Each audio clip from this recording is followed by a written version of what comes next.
Salom qiziquvchilar, siz boshqa dunyo kanaldasiz.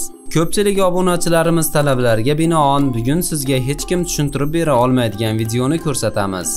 Ekranga yaxshilab joylashib oling, lekin video boshidayoq like bosish esdan chiqmasin.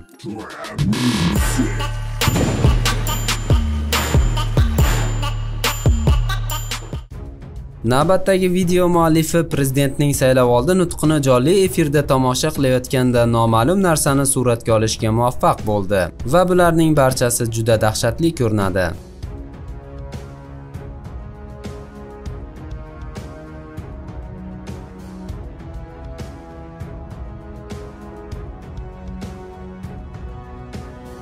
Amerikaning amaldagi prezidentining yengi ostidan gumanoidga o'xshash kelib chiqishi kichik bir jonzot sudralib chiqadi va bir necha soniyadan so'ng ramkalardan g'oyib bo'ladi. Siz hayron bo'lasiz, lekin boshqa odamlar ham buni nima ekanligini aniq ayta olmaydi. Keyingi video tarmoqda yaqinda paydo bo'ldi va allaqachon bu jonzotning kelib chiqishi ko'plab muhokamalarga sabab bo'ldi.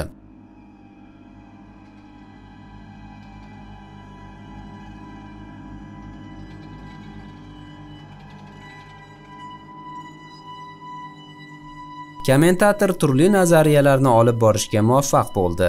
Kamera obyektiviga insoniy ko'rinishga ega g'alati jonzot tushib qolgan. U juda g'alati ko'rinadi va bu odam o'zining cho'zinchoq yuziga va qorong'ida porlayotgan ko'zlariga qaraydi deb o'ylash mumkin.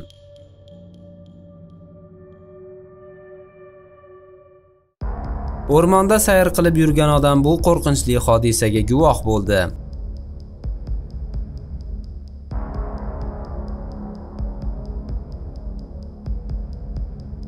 Bu yerda hech qanday tasavvuf yo'q. Bu shunchaki shoh atrofida aylanayotgan ilon. Bu haqiqatni tushunaman, bu rekord dahshatli bo'lib qolmaydi.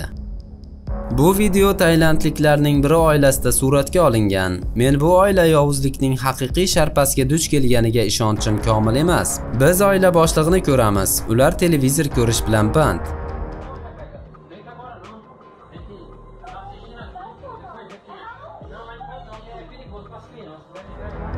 Qiz ustiga bir mato tashlab ularni qo'rqitmoqchi bo'ladi, ammo birinchisida otasi unchalik qo'rqmadi va xonasiga borib uxlashini aytadi. Lekin bir necha soniya ichida u yana keladi. Bu safar natija butunlay boshqacha bo'ldi. Ko'rib turganingizdek, qiz bu safar mato ichidan chiqmadi. Bu oila qandaydir paranormal hodisaga duch kelganini aytadi. Balki ular boshqa dunyoviy narsaga duch kelgan bo'lishlari mumkin. Olomon hayrat bilan ko'prikka yaqinlashadi va bu hodisani diqqat bilan kuzatishni boshlaydi.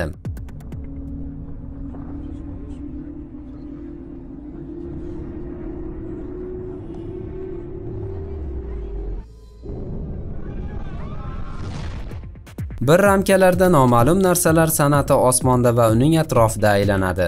Lekin ularning hammasi bir necha soniya ichida minoraga yaqinlashdi. Atrofga sochilgan ulkan portlashga o'xshash tasvir juda shubhali ko'rinadi. Menimcha bu montaj qilingan video. Hammaga assalomu alaykum do'stlar. YouTube'dan oyiga kamida o'rtacha 1000-2000 dollar pul topishni istasanglar, bizni YouTube onlayn darsligimizni sotib olinglar. Hozirda aksiya ketyapti. Atiga 1000 rubl evaziga siz YouTube kursini hamda video montaj kursini ham qo'lga kiritasiz. Shoshilinglar, 2022-yildan boshlab narxlari 2-3 barobarga oshadi. Marhamat, murojaat qilinglar va biz bilan bog'laning. Endi bu videoga diqqatingizni qarating. Unda yana bir tushunarsiz holat tasvirlangan. Kadrlarda biz velosiped haydab ketayotgan odamlarni ko'ramiz, lekin e'tibor bilan qarasangiz ulardan birida hech narsa yo'q. Lekin xuddi nimadir minib ketayotgandek. Buni kechasi matritsadagi nosozlik bo'lmasa yana qanday izohlash mumkin? Internet foydalanuvchilari hozirda ushbu videoni muhokama qilishmoqda. Video muallifi uzun sochli ayolning bino tomida raqsga tushayotganini ko'rsatmoqda.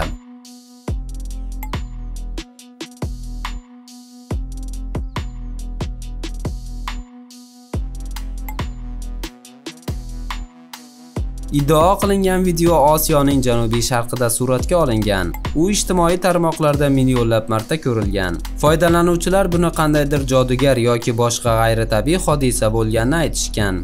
Agar unga diqqat bilan qarasangiz, uning harakatini ko'rishingiz mumkin. Tabiiyki sog'lom odam emasdek ko'rinadi. Izohlarda albatta uning kimligini yozishga harakat qiling. Quyidagi videoni 23-sentyabr kuni Maykl ismli kishi suratga olgan edi. U osmono'par binolardan birida joylashgan mehmonxonada bo'lgan edi. Avval u tungi osmondan g'alati gumburlagan ovozlar taralayotganini eshitdi, keyin shunday bo'ldi.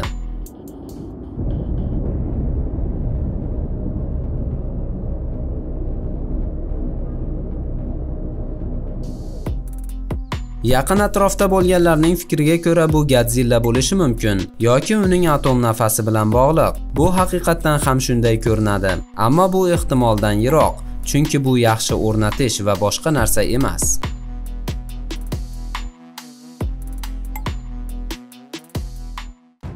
Bu video yaqinda TikTok tarmog'iga joylandi va bu albatta dahshatli ko'rinadi.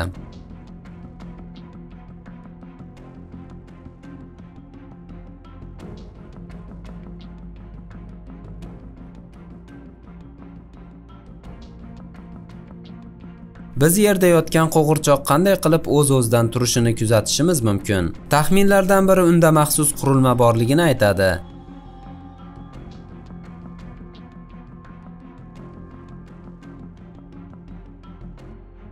Muallif uni magnit bilan ushlab turadi va unda hech narsa yo'qligini ko'rsatadi. Nima uchun bu sodir bo'layotgani noma'lum, balki bu montajdir.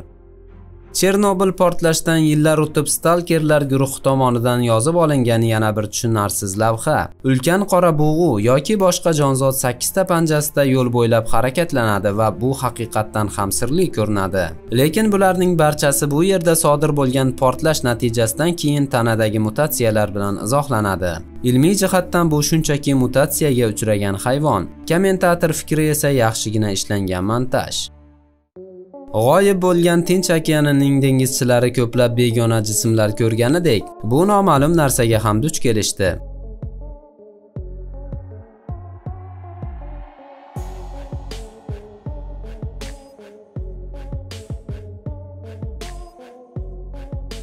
Okean tubidan chiqib ketayotgan ulkan oq va juda g'alati shakldagi narsalar tarmoqdagi foydalanuvchilar e'tiborini jalb qildi. Ba'zilari bu o'zga sayyoraliklar mehmonga kelgan deb izoh qoldirgan. Siz nima deb o'ylaysiz? Bu nima edi? Fikringizni albatta kommentariyada yozib qoldiring. Siz tez-tez o'zingizga savol berasiz. Bunday lavhalar nega ko'pincha Amerika Qo'shma Shtatlarida yoki Rossiyada suratga olinadi deb? Bunga hech kim to'liq javob bermaydi.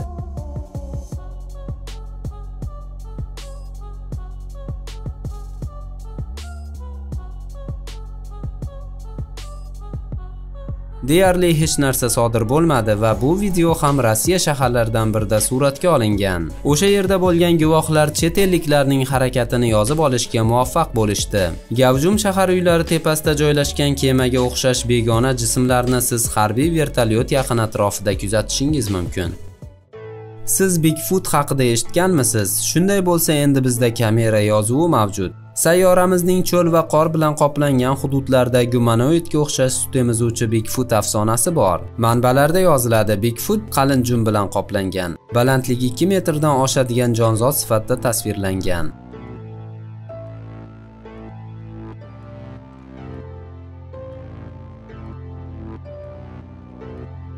Ushbu lavhalarda video muallifi o'rmonda tunda kameraga haqiqiy Bigfootni yozib olganini da'vo qiladi.